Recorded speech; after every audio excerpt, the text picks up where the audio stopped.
Hey everyone. तो आज मैं ले आई हूँ हमारा स्पेसिफिक हीट का नेक्स्ट टॉपिक जो कि है आइंस्टीन थ्योरी। मैं आपको पहले ही बता चुकी हूँ कि स्पेसिफिक हीट जो सॉलिड की है उसको निकालने के लिए हमारे 3 मॉडल आ चुके हैं। ये जो कोई हमारा सॉलिड है इसके मॉलिक्यूल्स जो है ना वाइब्रेट कर रहे हैं, तो कुछ एजम्पशन लगाई गई कि ये क्लासिकली वाइब्रेट कर रहे हैं। जब वो फेल हो गया तो फिर आइंस्टीन ने अपनी थ्योरी दी और लास्ट में क्या दी, डिबे ने अपनी फर्स्ट ड्यूलिंग एंड पेटिट्स ने अपनी थ्योरी दी, क्लासिकल थ्योरी। देन उसके बाद हमारी आइंस्टीन ने थ्योरी दी कि इनकी जो पहले उसने कहा कि एनर्जी जो है ना क्लासिकल कंसीडर करी जाएगी, जैसे क्लासिकल मॉलिक्यूल्स की होती है, दैट इज़ कॉन्टीन्यूअस होएगी। फिर इसने कहा डिस्क्रिएट जो है ना डिसकॉन्टीन्यूअस हम एनर्जी को लेके चलेंगे। तो आज हम देखते हैं अपना आइंस्टीन थ्योरी। इसने एनर्जी को क्या लिया, डिस्क्रिएट फॉर्म में लिया, और इनके पार्टिकल्स को भी इसने क्या माना कि वो क्या कर रहे हैं, फ्रीली वाइब्रेट कर रहे हैं, ठीक है। और उनकी जो एनर्जी है सबकी वो क्या है, कॉन्टीन्यूअस है। एनर्जी जो है उनकी जो वाइब्रेशन है वो सेम है, मतलब फ्रीक्वेंसी जो है ना वो सेम फ्रीक्वेंसी से वाइब्रेट कर रहे हैं। तो एनर्जी क्या ली, energy En is equal to n h mu. Energy जो है, एनर्जी का फॉर्मूला आप सभी को पता है।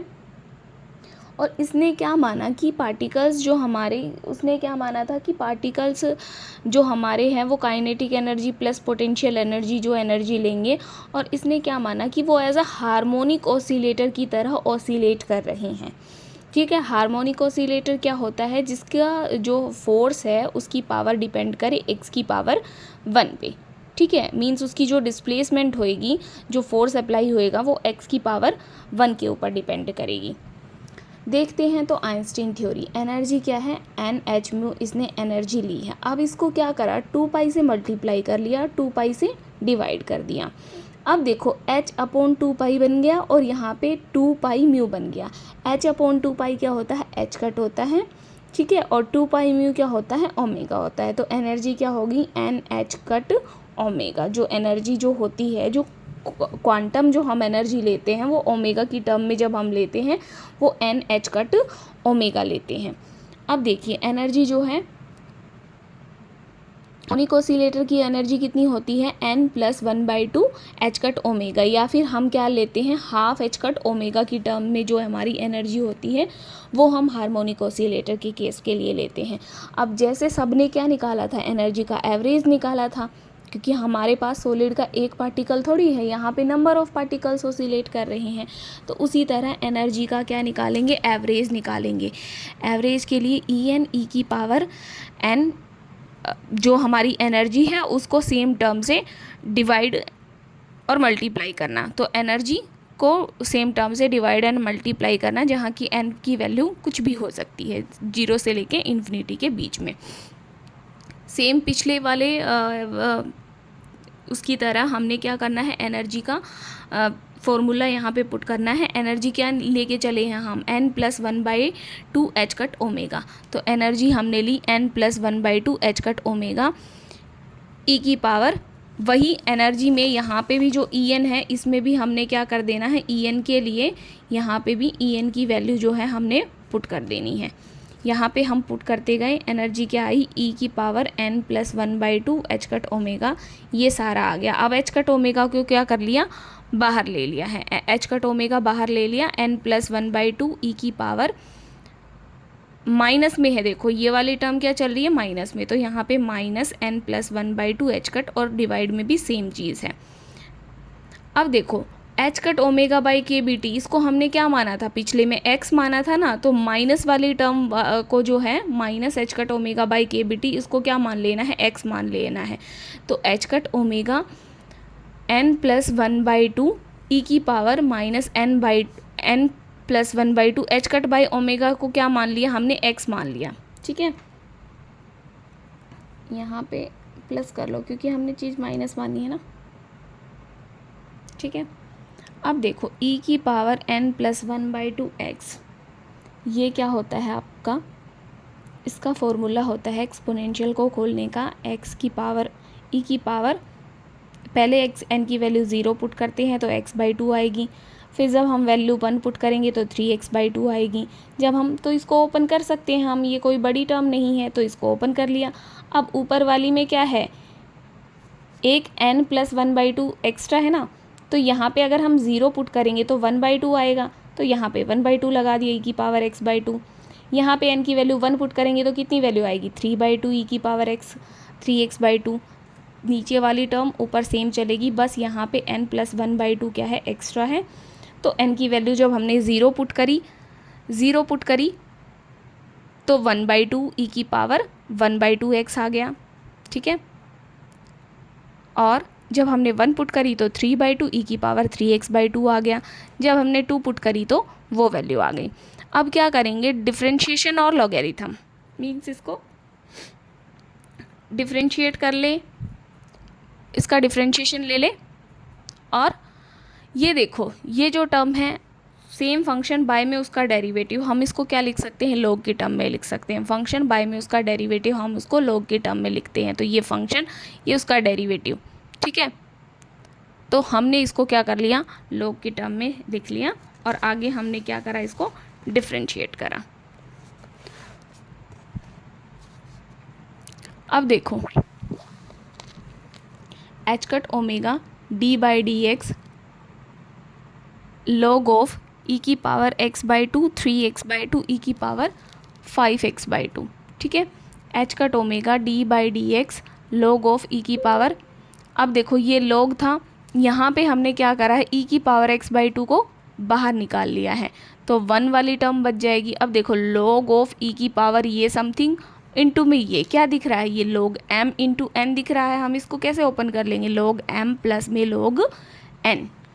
तो h omega d/dx log of e⁻x/2 log m हो गया, और ये क्या हो जाएगी, जो सेकंड टर्म थी ये log n हो गई। देखो फिर से देख लो ये वाला स्टेप, इसमें हमने क्या करा है कि हमने h ओमेगा बाहर निकाल लिया था, जो अंदर टर्म बच गई थी वहाँ पे n की वैल्यू रख के उसको सिंपली हमने ओपन अप कर लिया था, ठीक है। ये हमने इसको ओपन करा था, ये जो टर्म थी हम इसको फंक्शन और उसका डेरिवेटिव हम इसको log की टर्म में ले सकते हैं, और डिफरेंशिएशन इसका हमने कर देना है, ठीक है। तो ये यहाँ पे हमने एक टर्म कॉमन निकाल ली और बाकी सारी क्या आ गई, 1+ की फॉर्म में आ गई, जो फॉर्मूला क्रिएट कर रही है m + n का। तो h omega d/dx log of x e⁻x/2 plus log of ये m और n log m plus log n। यहाँ तक आई थिंक सबको क्लियर हो गया होगा। अब देखो, जो ये log of 1 + e⁻x plus e⁻2x, इसका क्या फॉर्मूला होता है, ये होता है -log ऑफ 1 - e⁻x, ये होता है, ठीक है। इसको आपने याद कर लेना है। बहुत जगह अगर आपको कहीं भी ऐसा दिखे तो कुछ फॉर्मूले हम याद कर लेते हैं, जैसे हमने टेबल्स याद कर ली थी ना, उसी तरह कुछ फॉर्मूले हम याद कर लेते हैं। वैसे ये मैथ्स में आ जाता है, ठीक है। तो अब आएगा हमारा h ओमेगा d/dx। अब ये तो सिंपल हमारा फॉर्मूला बन गया, जो log n था, जो log n था, log m plus log n था ना, ये तो हमारा फॉर्मूला बन गया। तो इसको हमने यहाँ पुट कर देना है। अब देखो डिफरेंशिएशन log e⁻x/2, log और एंटी log दोनों क्या है, साथ साथ है, तो हम इसको क्या लिख सकते हैं, x/2 minus log of e⁻1 e⁻x, ठीक है। h ओमेगा, अब देखो डिफरेंशिएशन है, डिफरेंशिएशन करेंगे x का, डिफरेंशिएशन करेंगे तो 1 हो जाएगा d/dx। तो डिफरेंशिएशन अंदर कर दिया,